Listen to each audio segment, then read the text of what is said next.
Robin with Simple Food, Simple Life. I want to show you something real quick.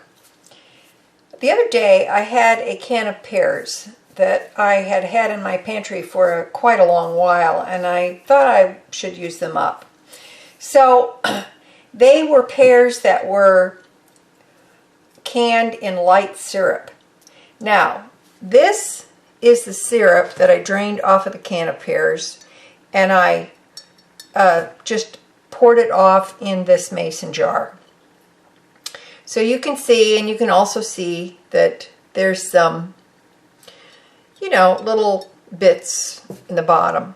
Now, if this happens to you and you drain the canned fruit, don't throw the juice or the syrup away. We're going to pour this in a saucepan, and you can see that dark in there, that's just like little teeny tiny bits of pear. It's kind of reminds me of applesauce a little bit.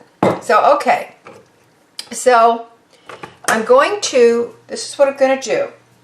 I'm going to hang on to this jar because I'm going to pour it back in the jar after I rinse it out real quick. We're going to boil this syrup from the pears, and we're going to boil it down. It's the juice and the light syrup. We're going to boil it down until it is a bit thicker consistency. We're not going to do anything to it. I'm not going to put anything in it. It's got plenty of sugar in it, believe me. The little bits in there, I don't care about that. I'm good with that. Now then, what can you use this for? You can boil this down into a nice syrup. You can put it over pancakes, any place where you feel like you want a little bit of syrup. You can, if it's thick enough, you can spread it on toast or biscuits. One of the things I like to use this for is when I bake some kind of bread, a quick bread. For example, a banana bread or cranberry bread, whatever you like. If this is nicely thickened, you can warm this back up a little bit, and when your bread comes out of the oven, you can drizzle it over the top. And then when the bread cools off, it gets this nice glaze on the top of it, and it is honestly extremely good. If you like, you can use this syrup to put in, to add raisins, for example. If you're going to put raisins in a baked good and you kind of want to rehydrate those raisins a little bit, put them in this fruit syrup. You can also add any kind of dehydrated fruit you want to this. And just, you know what, let your imagination run away with you on things like this. But whatever you do, don't pour this down the drain. Don't discard it, because this can be used.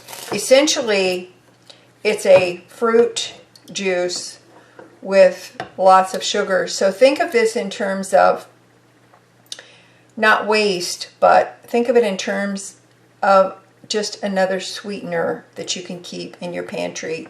This keeps for a long time in the refrigerator, but do refrigerate it. It also keeps for a long time in the freezer. You can freeze this as well and use it later.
There you go, all done. All right, now I'm just going to pour it in this jar.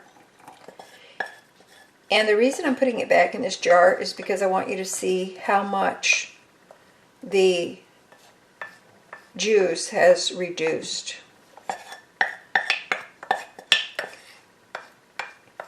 It has reduced quite a bit because we were cooking off the water.